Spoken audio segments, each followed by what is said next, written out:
Dear students, wishing you a very good day.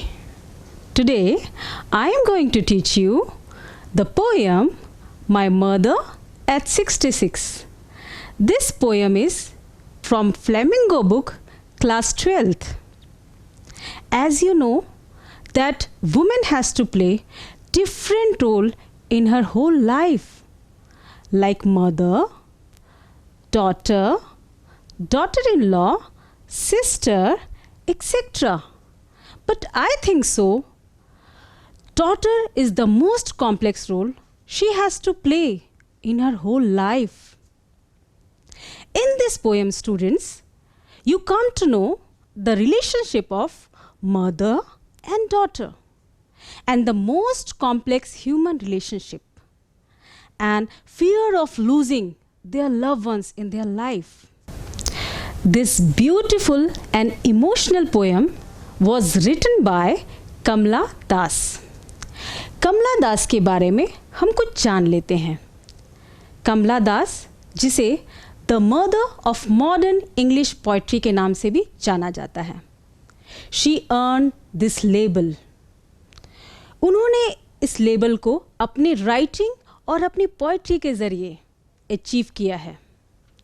She was born on 31 March 1934 Malabar coast in Kerala. वैसे तो उनकी बहुत सारे short stories and poem publish हुए हैं, जिसको उन्होंने she wrote on Malayalam and English language. In Malayalam language her pen name was Madhavi Kutty. Her mother was also a poet, और वो सबसे ज़्यादा जो इंस्पायर्ड हुई वो अपने चाचा मिस्टर नालपट नारायण मेनन से, जो कि बहुत फेमस राइटर थे. और उनसे इंस्पायर्ड होके कमला दास ने बचपन से ही लिखना शुरू कर दिया. वो अपने डॉल्स के बारे में, अपने खिलौनों के बारे में और सीजन्स के बारे में लिखती थी. उनका जो काम है वो उनकी ओरिजिनलिटी, ऑल अराउंड और इंडिजीनियस फ्लेवर ऑफ सॉइल से जाना जाता है. जब आप उनके पोएम्स को पढ़ोगे और उनकी स्टोरीज़ को पढ़ोगे, तब आप बहुत अच्छे से भारत मिट्टी की खुशबू को ले पाओगे. She was widely read columnist and wrote on different topic also, like women issues, child care and politics. उनका सबसे नोटेबल वर्क है माई स्टोरी. कहा जाता है कि उनकी ये जो पुस्तक है, इसमें उन्होंने अपने जीवन की कहानी को लिखा है. इसकी कई लैंग्वेजेस में अनुवाद भी किया गया है, विदेशों में भी और भारत में भी. उनकी सबसे फेवरेट पोएम कंपोजिशन है. वैसे तो उनको बहुत सारे अवार्ड मिले, लेकिन उनमें से एक है केरला साहित्य अवार्ड और साहित्य अकेडमी अवार्ड. उनकी मृत्यु 2009 में कैंसर डिजीज से हुई. Before reciting the poem, let's see the poem outline. The poem has been written in lyrical idiom, which shows the complexity of human relationship and poet's uninterrupted thoughts. Poet के दिमाग में लगातार एक के बाद एक विचार आ रहे हैं, जिसे उन्होंने कविता में उतार दिया है, अपनी पोएम में उतार दिया है. इस पोएम में जो पोएट हैं कमला दास हैं, वो कुछ समय पहले छुट्टी बिताने अपने घर आई थी और अब वापस वो कोचिन एयरपोर्ट की ओर जा रही हैं. रास्ते में वो देखती हैं अपनी मदर को, जो कि सो रही हैं और काफ़ी बीमार लग रही हैं. उनका चेहरा काफ़ी पीला पड़ गया है. इसे देखकर कमला दास बहुत ही उदास हो जाती हैं, बहुत अपसेट हो जाती हैं. इंस्टेंटली उन्हें रियलाइज़ होता है कि उनकी मदर अब पहले जैसे यंग नहीं है, अब वो बूढ़ी हो चुकी हैं. इस पोएम की सबसे ख़ास बात यह है, सबसे इम्पॉर्टेंट बात यह है कि ये पोएम एक ही सेंटेंस में लिखा गया है, जिसे पंचुएटेड किया गया है कॉमा के द्वारा, और एंड में फुल स्टॉप का इस्तेमाल किया गया है, जिसे हम कह सकते हैं पूरा का पूरा जो पोएम है वो एक ही सेंटेंस में लिखा गया है. उम्मीद करती हूँ ये बहुत ही हार्ट टचिंग पोएम आपके भी दिल को छुएगा और कमला दास की जितनी भी भावनाएं वो बताना चाहती हैं उसे आप महसूस कर पाएंगे। Driving from my parents home to Cochin last Friday morning I saw my mother beside me, doors open mouthed, her face ashen like that of a corpse, and realized with pain that she was as old as she looked, but soon put that thought away and looked out at young trees sprinting, the merry children spilling out of their homes. But after the airport security check, I standing few yards away, I looked again at her, wan, pale as a late winter's moon, and felt that old familiar ache, my childhood's fear. But all I said was, "See you soon, Amma."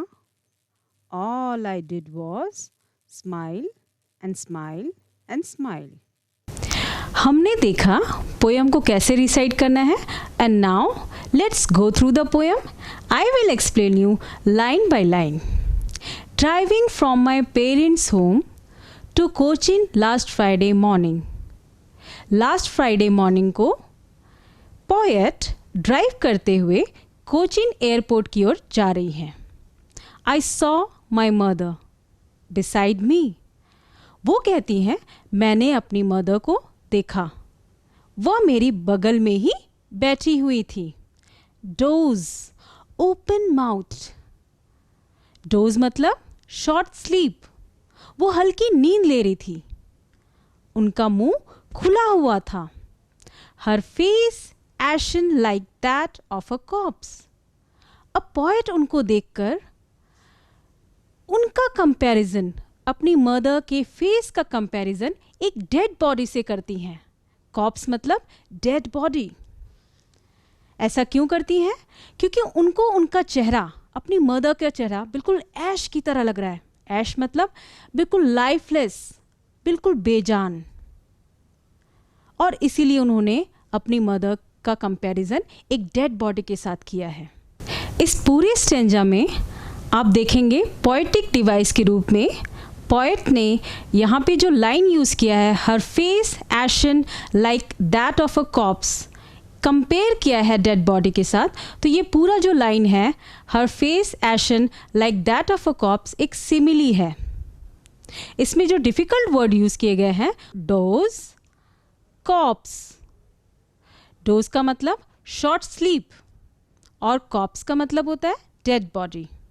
And realized with pain that she was as old as she looked. Poet यहाँ पे बताती हैं, जैसा आपने पहले stanza में देखा, poet अपनी मदर का कंपैरिजन एक डेड बॉडी के साथ कर रही हैं. आगे वो कहती हैं कि ये सब सीन को देखकर, अपनी मदर को देखकर बहुत ही पेन महसूस कर रही हैं. वो बहुत दर्द हो रहा है उनको.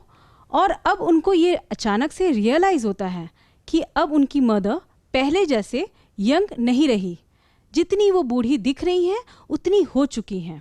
But soon put that thought away and looked out. ये जो पेनफुल थॉट है, ये पोएट को बहुत परेशान कर रहा है, बहुत डिस्टर्ब कर रहा है. इसलिए पोएट चाहती हैं कि वो अब इस थॉट से अपना मूड डिस्ट्रैक्ट करे, किसी और जगह लगाएं. इसीलिए पोएट आगे लिखती हैं, eight young printing trees the merry children spilling out of their homes. Poet अपने मूड को चेंज करने के लिए बाहर की ओर देखती हैं. वह देखती हैं ट्रीज, यंग ट्रीज स्प्रिंटिंग. जो यंग ट्रीज हैं, जो हरी भरी ट्रीज हैं, वो पीछे की ओर दौड़ रहे हैं. दूसरा जो पिक्चर वो उनको दिखता है, the Mary children spilling out of their homes. जो बच्चे हैं वो बहुत खुशी मूड में, बहुत हैप्पी मूड में अपने घर से बाहर की ओर निकल रहे हैं खेलने के लिए. ये दोनों जो सीन है, इस सीन को देखकर पोएट अपने चाइल्डहुड को रिमाइंड करती है. उनको अचानक से अपने बचपन के दिन याद आ जाते हैं जब उनकी मदर यंग थी और वो बच्ची थी. अपनी खुशी के पलों को वो याद करती हैं। यहाँ पे दोनों ही जो दृश्य हैं वो बिल्कुल अलग हैं। दोनों में दो मूड को बताया जा रहा है। पहला, एक तरफ जो मूड है वो काफ़ी हैप्पी है, काफ़ी खुशनुमा है, जहाँ बच्चे खेल रहे हैं, ट्रीज मूव कर रहे हैं, फुल ऑफ एनर्जी को बताया जा रहा है, फुल ऑफ लाइफ को बताया जा रहा है। दूसरी तरफ अगर सीन देखें उनकी मदर का, जो कि लाइफलेस है और उनके में कोई फीलिंग नहीं है, मतलब एक डेथ को यहाँ पे बताया जा रहा है। एक तरफ लाइफ है तो दूसरी तरफ डेथ है। इस पोयम में हम अगर इस लाइन को देखें, यंग स्प्रिंटिंग ट्रीज, ये एक पर्सोनिफिकेशन डिवाइस के रूप में, पर्सोनिफिकेशन पोएटिक डिवाइस को यूज़ किया है पोएट ने। पर्सोनिफिकेशन मतलब जो ट्रीज, स्प्रिंटिंग ट्रीज मूव नहीं कर सकते, ये मूविंग ऑब्जेक्ट नहीं है, लेकिन फिर भी पोएट ने यहाँ पे उसको एज अ मूविंग ऑब्जेक्ट बताया है, जो कि पीछे की ओर जा रहा है, क्योंकि वो ड्राइव कर रही हैं और जो वो बाहर देखती हैं, जो स्टिल चीज़ें हैं, वो भी क्या है, मूव करते हुए दिखती हैं। इसीलिए यहाँ पे पर्सोनिफिकेशन का यूज़ किया गया है। डिफ़िकल्ट वर्ड को देख लेते हैं। पहला वर्ड है स्प्रिंटिंग, मतलब रनिंग वेरी फास्ट, और दूसरा वर्ड है स्पीलिंग, मतलब moving. But after the airport security check, अब यहाँ पे पोएट वांट्स टू टेल कि उन्होंने बड़ी मुश्किल से अपना जो माइंड है, अपने जो मूड्स है, उसको डाइवर्ट किया था। किस पे डाइवर्ट किया था? मैरी चिल्ड्रन पे और स्प्रिंटिंग ट्रीज पे। पर फिर से standing a few yards away I looked again at her, कुछ दूरी पे पोएट खड़ी हैं अपनी मदर से, और फिर से वो कहती हैं कि मैंने फिर से उनका चेहरा देखा, उनका चेहरा फिर से मेरे सामने आ गया। Wan pale as a late winter's moon, फिर से वही चेहरा जो कि वैन है, बिल्कुल लाइफलेस है, पेल है, पीला पड़ा हुआ है, बेजान है, वैसा ही चेहरा। और कंपेयर किया गया है यहाँ पे मदर के चेहरे को लेट विंटर्स मून से। पोएट ने ऐसा कंपैरिजन क्यों किया है? क्योंकि लेट विंटर्स मून में भी आप देखेंगे जो मून रहता है वो भद्दा सा दिखता है, उसकी ब्राइटनेस बहुत डल होती है because of the fog and mist. जो मदर है उनका चेहरा भी बिल्कुल वैसा ही है, भद्दा सा, बिल्कुल बेजान, लाइफलेस, बीमार सा। यहाँ पे पोएट ने फिर से सिमिली का यूज़ किया है, कंपेयर किया है एज यूज़ करके मदर के चेहरे को लेट विंटर्स मून से, and felt that old familiar ache. Here poet feels the pain, the same pain to see her mother in this condition. यहाँ पे पोएट को वही जाना पहचाना, वही फेमिलियर एक जो दर्द है वो दोबारा आ जाता है अपनी मदर के चेहरे को देखकर। कौन सा डर? माई चाइल्डहुड्स फियर। यहाँ पे पोएट बता रही हैं कि वही बचपन का डर, सभी छोटे बच्चों के मन में ये डर रहता है कि वो अपनी मदर से अलग ना हो जाए, और वही सेम डर, सेम चाइल्डहुड फियर पोएट के मन में फिर से उभर के आ जाता है। But all I said was see you soon Amma. Poet tries to hide her pain, her fear with her smile. वो चाहती है कि वो अपने डर को छिपाए, वो अपने डर को छिपाए, वो अपने जो दर्द भरे जो इमोशन, जो पेन है उसको छिपाए अपने स्माइल से, ताकि वो उनकी मदर तक ना पहुंच पाए। इसलिए यहाँ पे वो अपनी मदर को कहती हैं सी यू सून अम्मा। ये जो लाइन है ये पोएट ने उस भाव से लिखा है, उनकी फीलिंग्स ये है कि वो कहना चाहती हैं कि बहुत ही जल्द ये सारी सिचुएशन ठीक हो जाएगा, होपफुली बहुत ही अच्छा हो जाएगा और हम जल्द ही मिलेंगे।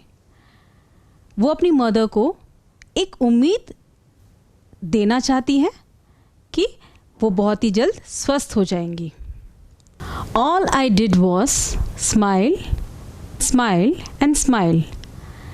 इस लाइन के ज़रिए पोएट ये अपने एक्सप्रेस कर रही हैं कि वो अपने सारे दर्द को छुपाकर, हाइड करके, वो सिर्फ एक पॉजिटिव फीलिंग अपनी मदर तक पहुंचाना चाहती हैं, एक पॉजिटिव थॉट दे रही हैं विथ अ स्माइल।